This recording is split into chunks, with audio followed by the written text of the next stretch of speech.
Naam, hii ni Dira ya Kiswahili kutoka NID TV na NID FM, ikiwa na urefu wa nuru iliyofichwa duniani, na nuru hiyo ni habari njema za ufalme wa Mungu au siri ihusuo ufalme wa Mungu, na hiyo ilihubiriwa mnamo karne ya kwanza, na muasisi wa ujumbe huo alikuwa ni Kristo pamoja na mashahidi 12 au kwa kitaalamu tunawaita tenashara, wale wanafunzi 12, na ni takriban miaka 2000 iliyopita, na sasa tuko katika karne ya 21. Kwa nini basi injili hii ya ufalme wa Mungu imefunuliwa tena katika karne hii?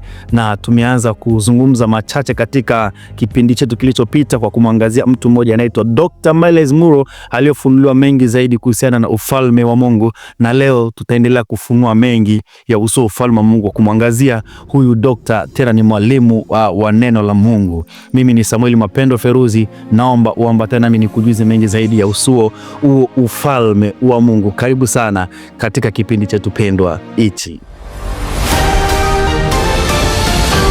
Na huyu hapa anaitwa Dr. Myles Munroe ambaye amezaliwa katika ufalme wa Uingereza. Ni Mwingereza mwenye asili ya Kiafrika. Alizaliwa mnamo Aprili 20, 1954.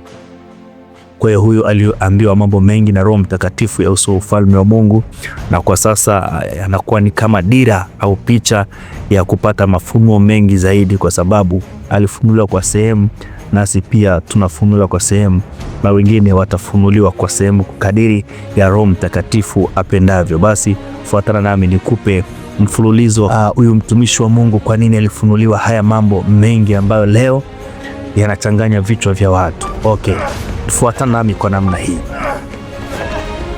Kumbuka, ufalme wa Mungu ni serikali. Unaposikia ufalme ni serikali, na ufalme kwa Kiingereza inaitwa kingdom. Ndani ya kingdom kuna maneno mawili yaliyoambatanishwa kwa neno moja. Kuna king na kuna dom. King kwa Kiswahili ni mfalme. Dom ni kifupi au ni ufupi wa dominion au dominate, ikiwa na maana ya utawala. Sasa kingdom tafsiri yake ni ufalme. Tukiunganisha hayo maneno kwa Kiswahili ni mfalme anatawala, na ukisikia mfalme anatawala tafsiri yake kwamba ni serikali. Kwa hiyo ufalme wa Mungu ni serikali. Na Biblia katika Zaburi sura yake ya 145 na mstari wa 13 anaeleza kwamba ufalme wako ni ufalme wa milele yote na unadumu vizazi vyote. Anaposema milele yote ni kabla ya mbingu kuumbwa na kabla ya dunia kuumbwa, Baba wa mbinguni alikuwa ni mfalme. Na anaposema vizazi vyote ni kuanzia kizazi cha mwanamke Kaini hadi kizazi hichi tulichopo. Bado yeye hajabadili mfumo, anadumu kuwa katika mfumo ule ule wa kifalme. Ndivyo alivyokuwa akizungumza Daudi. Kwa hiyo Baba wa mbinguni pia alikuwa amekusudia mwanadamu yeyote atakayeishi hapa duniani aishi duniani katika utawala na aishi katika mfumo wa kifalme. Na ndio maana utaona katika Mwanzo sura yake ya kwanza na mstari wake 26 anasema tumfanye mtu kwa sura yetu na kwa mfano wetu wakatawale. Wakatawale nini? Samaki wa baharini, ndege wa angani, wakatawale vitu vilivyoko duniani. Na tunatawala kwa mfumo wa kifalme kwa sababu sisi tumetokana na yeye. Sisi ni sura na mfano wake yeye ambaye ni mfalme kuanzia kabla mbingu haijaumbwa, na alivyoendelea kuumba mbingu aliendelea kuwa mfalme, kwa sababu alifanya mbingu kuwa kama makao makuu yake na dunia ikiwa kama nchi ndogo iliyo chini ya utawala wa nchi mama. Hayo yote tutayapata huko mbeleni ukifuatana nami zaidi taratibu kwa taratibu kuweza kuufunua ufalme wa Mungu hapa duniani. Sasa kumbuka kwamba dunia sasa hivi haitawaliwi kwenye mfumo wa kifalme 100%.